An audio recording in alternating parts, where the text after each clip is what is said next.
Hello dear students, welcome to Kotla classes. आज के इस वीडियो में अपन टीडीएस के बारे में आगे बढ़ेंगे बच्चों। कल एक वीडियो मैंने बताया था, आपको सभी को पता है, दो टीडीएस के बारे में मैंने आपको बताया था। दो पेमेंट्स जैसे अपन ने लिए थे जिन पे टीडीएस काटा जाता है और कितना काटा जाता है। मैंने आपको बताया था कि अगर आपने लॉटरी में इनाम में पैसा जीता तो कितना टीडीएस कटेगा, अगर आपने मान लीजिए हॉर्स रेस में पैसा जीता तो आपकी कितना टीडीएस कटेगा, यानी कितना इनकम टैक्स लगेगा, वो अपन ने देखा था।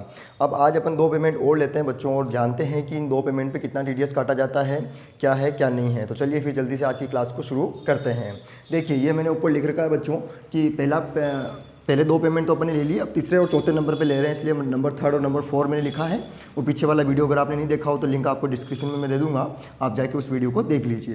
देखिए मैंने ऊपर लिखा तीसरे नंबर पे, नंबर 3 पे कि ठेकेदारों को भुगतान यानी payment to contractors under section है 194C, यानी धारा 194C का प्रावधान है। ये ध्यान रखिएगा, इनकम टैक्स एक्ट की धारा 194C का ये प्रोविजन से प्रावधान है। आपसे एग्जाम में पूछ ले धारा 194C किसके लिए काम आती है, तो ध्यान रखिएगा टीडीएस के लिए काम आती है। और कौन सी पेमेंट भी टीडीएस के लिए काम आती है, पेमेंट टू कॉन्ट्रैक्टर्स, ये ध्यान रखिएगा। कॉन्ट्रैक्टर तो सभी आप जानते होंगे कि ठेकेदार को आप अगर पेमेंट कर रहे हैं तो आपको टीडीएस काटना है। कितना काटना है, कब काटना है, मैं बताऊंगा, लेकिन पहले आप इसको समझ लीजिए कि ठेकेदार को कैसे पेमेंट किया जाएगा। आप चाहे एक फर्म है, चाहे आप एक कंपनी है, या आप गवर्नमेंट है, सीधी सी बात है, गवर्नमेंट भी अपने सारे प्रोजेक्ट क्या करती है, ठेके में यानी कॉन्ट्रैक्ट पे दे देती है। जैसे सड़क बनाना तो कॉन्ट्रैक्ट पे दे दिया, ठीक है, कोई बिल्डिंग बनानी तो कॉन्ट्रैक्ट पे दे दिया, है ना। कोई कंपनी है मान लो, तो उसको अपनी बिल्डिंग बनानी तो उसने कॉन्ट्रैक्ट पे दे दिया। तो उस कॉन्ट्रैक्टर वो कंपनी भी हो सकती है, ठीक है, जिसको आपने ठेका दिया वो काम करने के लिए, वो बिल्डिंग बनाने के लिए, तो वो कॉन्ट्रैक्टर को आप पेमेंट कर रहे हैं। तो पेमेंट करने से पहले आप टीडीएस काटेंगे, ठीक है। तो अब आप टीडीएस कितना काटेंगे वो देख लीजिए पहले, और फिर मैं आपको अमाउंट बताऊंगा कि कितने अमाउंट से ऊपर टीडीएस कटता है, बाकी नहीं कटता है। तो टीडीएस काटा जाएगा 1% और 2% की रेट से। ध्यान दीजिए 1% 2% अलग अलग है, क्योंकि अगर आप ध्यान से समझिएगा, अगर आप एचयूएफ और इंडिविजुअल्स को यानी वेस्टी को और एचयूएफ को अगर आप पेमेंट कर रहे हैं, ये ठेकेदार को भुगतान, ठीक है, उसको पेमेंट कर रहे हैं, यानी आपका जो ठेकेदार है अगर वो एचयूएफ है, सीधी सी बात है, या वो वेस्टी है, इंडिविजुअल्स है, तो 1% की रेट से आप टीडीएस काटेंगे। ध्यान दीजिए कितना परसेंट की रेट से काटेंगे, 1%। लेकिन मैंने आपको कल भी वीडियो में बताया था कि 14 मई 2020 के बाद गवर्नमेंट ने, कोरोना वायरस चला तो गवर्नमेंट ने क्या टीडीएस की रेटें सबकी कम कर दी, यानी 75% तक ला दिया, यानी 25% कम कर दिया। तो 1% का आप 75% निकाल लीजिए, यानी 0.75% अब टीडीएस काटा जाएगा, ठीक है। अब कितना काटा जाएगा बच्चों, 0.75% काटा जाएगा 14 मई 2020 के बाद, और 14 मई 2020 से पहले 1% ही था, ठीक है। अगर आप किसको पेमेंट कर रहे हैं, एचयूएफ को और इंडिविजुअल्स को, तो इतना टीडीएस आप काटेंगे। और एचयूएफ और इंडिविजुअल्स के अलावा अगर आप पेमेंट कर रहे हैं, ध्यान दीजिए, एचयूएफ और इंडिविजुअल्स के अलावा किसी और को पेमेंट कर रहे हैं, तो फिर आप 2% की दर से, ध्यान दीजिए 2% की रेट से आपको टीडीएस काटना है। लेकिन 14 मई 2020 के बाद ये रेट जो है 1.5% हो गई है।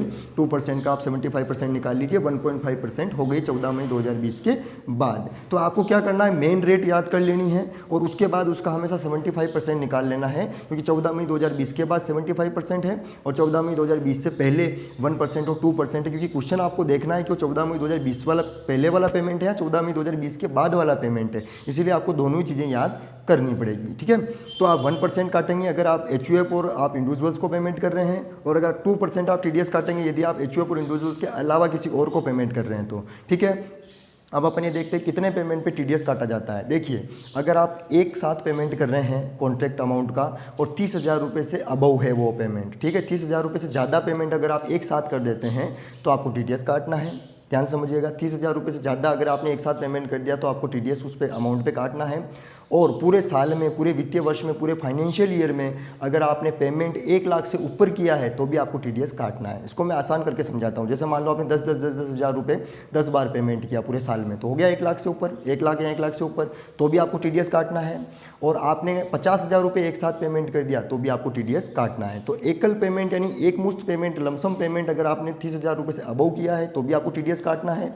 और पूरे साल में आपने टुकड़ों में पेमेंट किया और पूरे साल में आपका पेमेंट 1 लाख से अबव चला गया, 1 लाख रुपये से अबव चला गया, तो भी आपको टीडीएस काटना है। ये ध्यान से समझिएगा, ठीक है।